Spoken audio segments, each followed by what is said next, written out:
नमस्कार।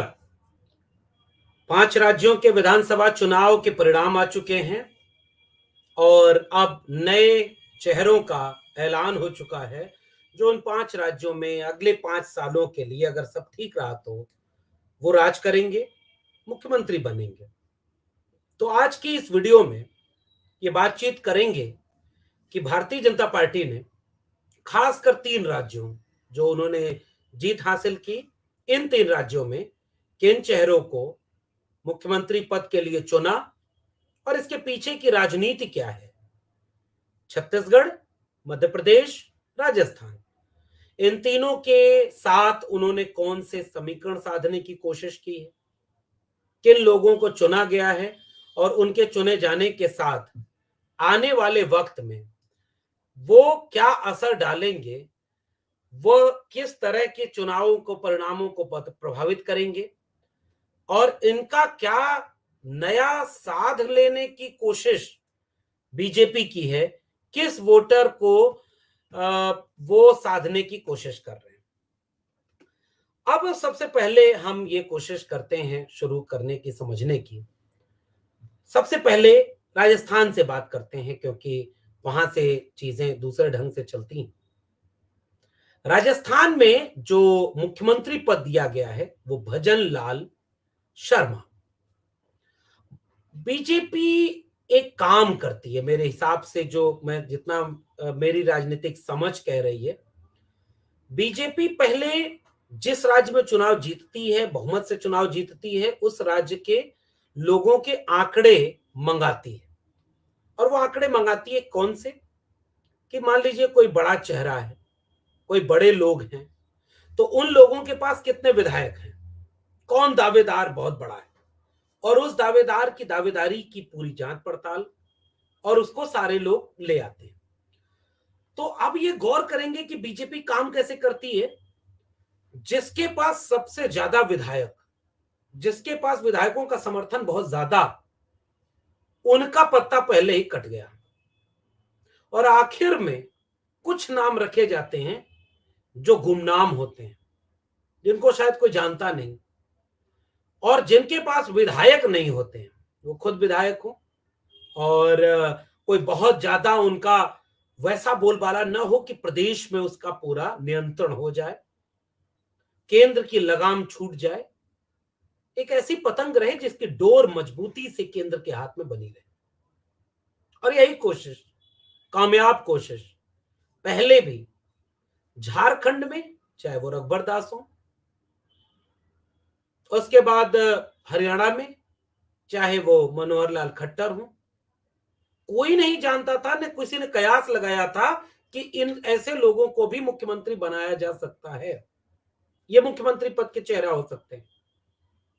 लेकिन संगठन के लोग होते हैं, वो बीजेपी के लोग होते हैं, और वो बीजेपी और संगठन के लोग वहां से उनको ले आकर के अचानक एक बड़े ओहदे पर रख दिया जाता है।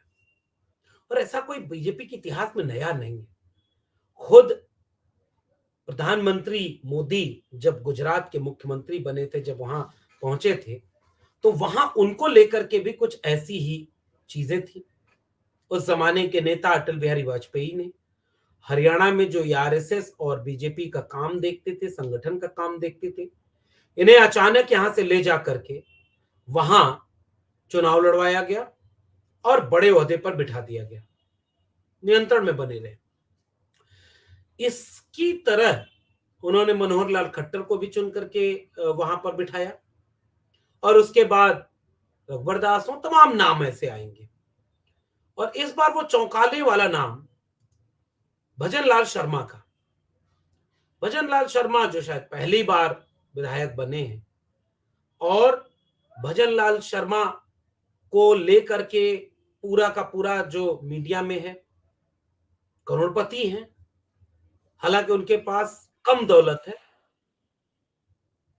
और भजन लाल शर्मा की सामान्य पृष्ठभूमि है, पहली बार विधायक बने हैं, और भजन लाल शर्मा को लेकर के जो पूरा का पूरा नियंत्रण इनका है, वो इस बात का है कि भजन लाल शर्मा के पास कोई बड़ा दावा मुख्यमंत्री बनने का नहीं था। एक वीडियो आपने देखी होगी, जो पर्यवेक्षक बनाकर भेजे गए राजनाथ सिंह, राजस्थान में प्रेस कॉन्फ्रेंस हो रही है, और जो सबसे बड़ा नाम राजस्थान के, वसुंधरा राजे सिंधिया। वसुंधरा राजे सिंधिया राजघराने से आने वाली, लंबे समय तक राजस्थान की सियासत में अपनी पकड़ बनाए रखने वाली, मुख्यमंत्री रहने वाली, उन्हें राजनाथ सिंह एक छोटी सी पर्ची पकड़ाते हैं और वो कहते हैं कि यह नाम है मुख्यमंत्री का, और उसके बाद उनके चेहरे की भावभंगिमा बदल जाती है। मगर भाई बीजेपी है, ये बात शोध का विषय होना चाहिए और देश के तमाम विपक्षी दलों को इस पर शोध करना और करवाना चाहिए कि वो ऐसी कौन सी चीज है कि किसी सांसद का टिकट काट दिया जाए और सांसद कुछ न बोले, मंत्री को पद से हटा दिया जाए, कैबिनेट मंत्री और सांसदों को वहां से कह दिया जाए जाओ विधायक का चुनाव लड़ो, तुम मुख्यमंत्री भी बन सकते हो, और वो छोड़कर चुपचाप चले आए। सब कुछ हो जाए, कोई विद्रोह नहीं होता, और अगर होता भी होगा तो वो सामने कभी नहीं आता। इतना बड़ा ओहदा वसुंधरा राजे सिंधिया का, लेकिन आपने नाराजगी के एक लफ्ज नहीं देखे होंगे। बीजेपी के काम करने की शैली है, जो मैंने बताया कि वो पहले ही देख लेते हैं कि किसके पास कोई विधायक नहीं है, और वो उसे बुला करके बड़ा पद दे देते हैं, और लोग चुपचाप उसको मानते हैं, उसको देखते हैं। तो भजन लाल एक ब्राह्मण चेहरा है, और सवर्णों को भी खुश करने के लिए उन्होंने, अपने वोटर को खुश करने के लिए उन्होंने वहां रखा, और फिर दिया कुमारी और एक ओबीसी को भी वहां पर उप मुख्यमंत्री बनाया, और उप मुख्यमंत्री की इस तरह की फहरिस्त चल निकली। दूसरा राज्य है छत्तीसगढ़, और छत्तीसगढ़ में आप गौर करेंगे, एक ऐसा राज्य, वहां पर किसी को यह भरोसा ही नहीं था कि कैसे वहां नई चीजें बनेंगी, कौन वहां पर जीतेगा कौन हारेगा, इसको लेकर कोई बहस ही नहीं थी। एक तरफा लग रहा था कि कांग्रेस जीतेगी। भूपेश बघेल बहुत लोकप्रिय मुख्यमंत्री हैं, उन्होंने कई लोगों को साथ रखा है। खुद बीजेपी का आंतरिक सर्वे कह रहा था कि कांग्रेस को 52 सीटें आ रही हैं, उनका अपना चैनल, जो सूत्रों से पता चला, और वहां भी बीजेपी जीत गई। ये शोध का विषय होना चाहिए कि वो कौन सी लहर थी जो जो खुद गवर्नमेंट चला रहा है, जिसके पास तमाम तरह की चीजें हैं, और उसे भी ये पता नहीं चला, और वहां बीजेपी जीत गई। बहुत संदेह है लोगों का, बहुत सवाल है, उस पर फिर कभी बात होगी। तो छत्तीसगढ़ में विष्णुदेव साय को सीएम कैंडिडेट बनाया। पहले रमन सिंह रह चुके थे, लंबे समय तक रह चुके थे, और रमन सिंह कई तरह के पुराने चेहरे, सवर्ण चेहरे थे, और छत्तीसगढ़ में आदिवासी तकरीबन 40% से ऊपर है, बड़ी तादाद है आदिवासियों की। भूपेश बघेल ने अपने मुख्यमंत्री काल में रहते हुए आदिवासियों के लिए बहुत कुछ किया, लेकिन पहला मुख्यमंत्री छत्तीसगढ़ को अगर कोई मिला तो विष्णुदेव साय, और आदिवासी 4 बार के सांसद रह चुके हैं, 2 बार के विधायक हैं, 2 बार प्रदेश अध्यक्ष की जिम्मेदारी संभाली, और इनका नाम सामने आया विष्णुदेव साय का, और विष्णुदेव साय आदिवासी तबके से आते हैं। अब इसकी बीजेपी की सोशल इंजीनियरिंग को समझने की और इसको व्याख्यायित करने की जरूरत है। मणिपुर की घटना के बाद, मध्य प्रदेश के पेशाब कांड के बाद, हसदेव, बस्तर, नियमगिरी के जंगलों में हो रहे प्रोटेस्ट के बाद, तमाम आदिवासियों के जल जंगल जमीन के बचाने वाले आंदोलनों के खिलाफ जो दमन चल रहा था, इन सब को साथ लेते हुए जो नाराजगी पूरे आदिवासी तबके में बीजेपी के खिलाफ थी, भारतीय जनता पार्टी ने एक आदिवासी चेहरे को सामने रख करके उस नाराजगी को कम करने की कोशिश कर ली। तो मणिपुर, मध्य प्रदेश, नियमगिरी, हसदेव, बस्तर, जो पूरा आदिवासियों का आंदोलन, छत्तीसगढ़, झारखंड पड़ोस का जिला है, राज्य है झारखंड में, वहां पर देखेंगे आप हेमंत सोरेन सरना धर्म कोड की बात कर रहे हैं। हेमंत सोरेन लगातार आदिवासियों के पक्ष में काम कर रहे हैं। तो इन सारी चीजों के साथ आदिवासियों की नाराजगी जो थी बीजेपी के खिलाफ, उसको कंट्रोल करने की बीजेपी की कोशिश है। मैं आखिर में इसका विश्लेषण करूंगा कि इसका कितना लाभ मिलेगा उसे। और तीसरा मध्य प्रदेश, और मध्य प्रदेश में उन्होंने मोहन यादव को वहां पर मुख्यमंत्री पद का दावेदार बना दिया और ठीक यही फार्मूला अपनाया जो राजस्थान में अपनाया था। चुनाव के वक्त आपको याद होगा कई कैबिनेट मंत्री भेजे गए वहां, वहां पर कई सांसद भेजे गए, बड़े बड़े लोगों को टिकट दे करके कहा गया कि आप जाइए, हो सकता है कि आप भी मुख्यमंत्री बन सकते हैं। वो अलग अलग जातियों के थे, वो अलग अलग इलाके से आने वाले नेता थे, बड़े नाम थे, सबको क्षेत्र में लगा दिया गया, सब सीएम बनकर घूमने लगे, कई सीएम मिल करके वहां बीजेपी को जिता भी लेते हैं। हालांकि बीजेपी को जिताने में सबसे बड़ी मदद, सबसे बड़ी भूमिका अगर किसी की है तो कमलनाथ की है, कांग्रेस की लोकल लीडरशिप की है, उनके अपने रवैये और अहंकार की है, और इस पर पूरा देश अब सहमत है। इसके बाद जब मुख्यमंत्री पद बनने का, मुख्यमंत्री का चेहरा देने का जब समय आया, तो मोहन यादव एक ऐसे शख्स, एक ऐसा नाम जिसको लेकर के ओबीसी तबके में एक मैसेज देने का काम किया गया। हालांकि आप जानते होंगे कि बाबूलाल गौर जो खुद ओबीसी में यादव समाज से आते थे, बीजेपी ने पहले भी उनको मुख्यमंत्री बनाया। वहां अरुण यादव बड़े चेहरा थे जिन्हें प्रदेश अध्यक्ष भी बनाया गया था 2018 में जब चुनाव लड़ा जा रहा था, और उस समय एक कयास लगाया जा रहा था कि हो सकता है नेतृत्व तो परिवर्तन हो जाए, और मोहन यादव को अब की कई बड़े चेहरों को पीछे करके उनको आगे कर दिया गया। सेम वही पॉलिटिक्स, वो देखा गया कि भाई प्रहलाद पटेल हैं तो फिर नरेंद्र तोमर हैं, तो दूसरी तरफ बड़े चेहरे और उनके सीएम फेस खुद शिवराज सिंह चौहान हैं, और उन्होंने बड़ी मेहनत की मध्य प्रदेश के चुनाव में।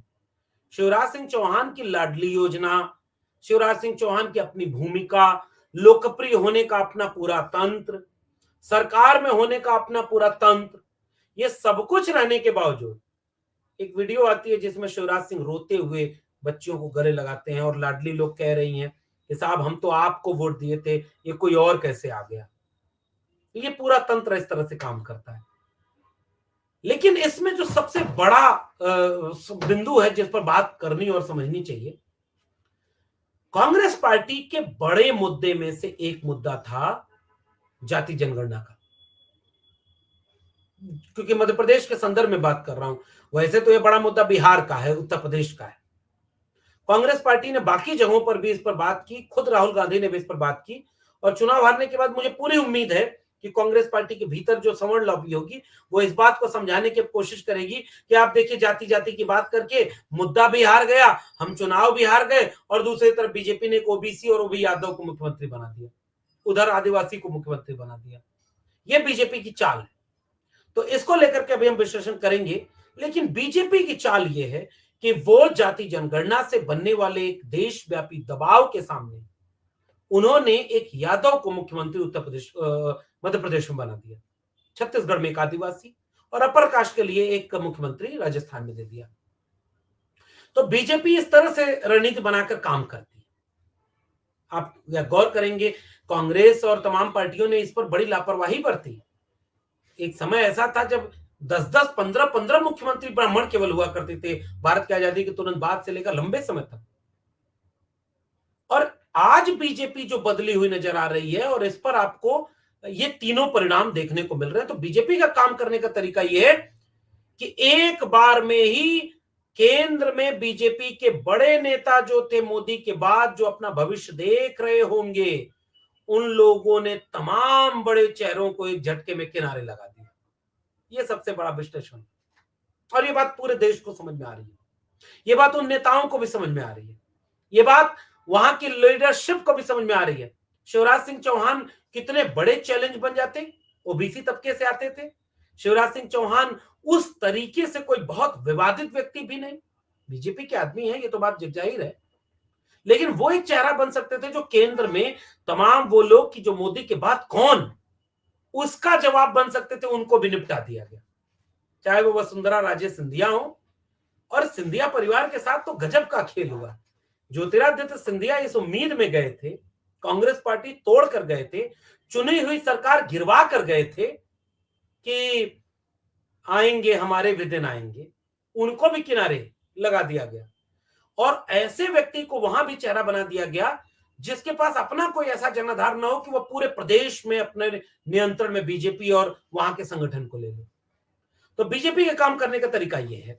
अब कई चेहरे निपटा दिए गए, भविष्य के खतरे जो अंकुर बन रहे थे, जो पेड़ बनने की संभावना रखते थे, उनको नीचे से काट दिया गया, जड़ खत्म हो गई और नए नए चेहरे ला दिए गए। अब इसका विश्लेषण, मेरा कहना यह है कि कांग्रेस पार्टी या तमाम विपक्षी दल इस बात को जब तक समझेंगे कि आधे अधूरे मन से जब आप किसी भी काम को करेंगे, किसी मुद्दे को उठाएंगे, तो इसके पीछे दो ही मंशा मुझे दिखती है। अब जैसे जाति जनगणना, आपने दलितों, पिछड़ों, आदिवासियों के सवाल को उठाया, यह बड़ा मुद्दा है और बीजेपी इस मुद्दे पर बुरी तरह घिर गई थी। काउंटर करना सीधे नहीं आ पा रहे थे, वो गरीब गरीब की जाति बता रहे थे, 4 ही जातियां हैं गरीब की, महिला, युवा, किसान, मजदूर, ये तो कर रहे थे। लेकिन इस मुद्दे पर कांग्रेस का बड़ा मुद्दा होने के बाद भी बीजेपी कहीं से भी जाति जनगणना के खिलाफ खड़े होकर के यह काम नहीं कर सकती थी और बीजेपी ने वो काम नहीं किया, विरोध नहीं किया। कांग्रेस ने इस मुद्दे को उठाया लेकिन पूरे मन से तैयारी नहीं की। आपने टिकट वितरण में आपने जाति जनगणना जिसकी जितनी संख्या बारी उसकी इतनी हिस्सेदारी का जिक्र नहीं किया। आपने लीडरशिप में उनको जगह नहीं दी उस तरह से। हालांकि भूपेश बघेल इसमें अपवाद है, भूपेश बघेल बहुत शानदार काम कर रहे थे, इसलिए खुद बीजेपी भी शायद, बीजेपी के ढेर सारे लोग इस बात को जो अंदर की रणनीति में शामिल नहीं होंगे, आश्चर्य तो उनको भी हो रहा होगा कि छत्तीसगढ़ कैसे जीत गए भाई, और भी इतनी प्रचंड बहुमत से। और वहां पर एक चीज फेल हुई, तो कांग्रेस पार्टी के भीतर एक नेक्सस बना होगा जो ये सोचता होगा कि मुद्दा उठा रहे हैं, चलो राहुल जी हैं, ईमानदार व्यक्ति हैं, दिल से कोई चीज मान लेते हैं तो उसको पूरा करने लगते हैं, हर चुनावी मुद्दे में उसको उठाते हैं, लेकिन उसमें अगर चुनाव हार जाएंगे तो कल को हमें मौका मिलेगा, देखिए आपने ऐसा मुद्दा उठा दिया, मुद्दा फेल हो गया और अब आप इस मुद्दे को छोड़िए, वापस अपने समीकरण पर लौटिए।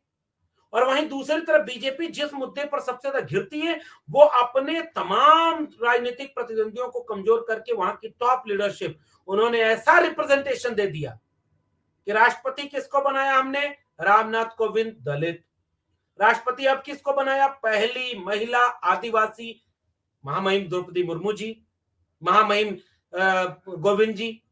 ये सारे लोग कौन, तो भाई हम दे रहे हैं नया सामाजिक न्याय।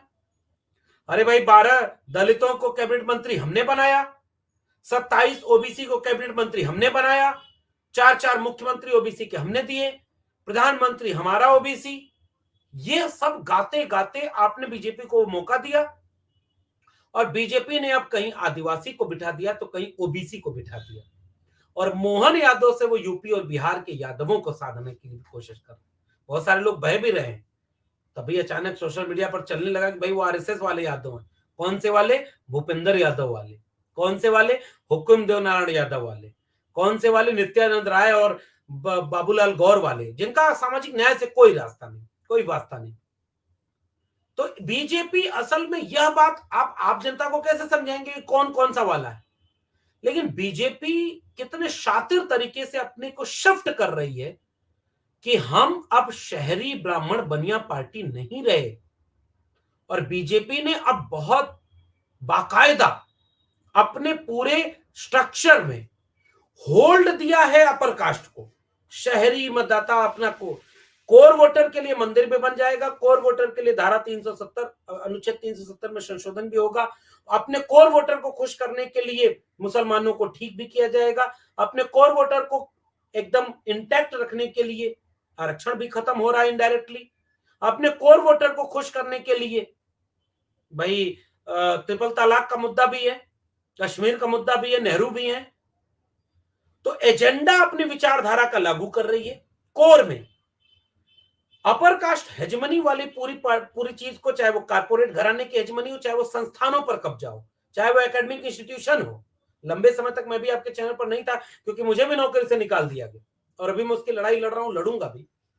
आपने इसी चैनल पर संजय शर्मा जी के साथ इंटरव्यू भी देखा होगा। तो असल में क्यों हो रहा है, क्योंकि हर एक संस्थान पर आरएसएस के व्यक्ति को बिठाया गया है और वो सारे वो लोग हैं जो आरएसएस के विचार वाले, जो अपर कास्ट हेजमनी को मानते हैं, जो मनुस्मृति को मानते हैं। तो कोर वोटर राम मंदिर से खुश, कश्मीर से खुश, ट्रिपल तलाक से खुश, 370 से खुश, और वर्चस्व वाले समूह अडानी से खुश, अंबानी से खुश और संस्थानों पर कब्जे से खुश, और बाकी जनता को दिखाने के लिए सामाजिक न्याय हो रहा है।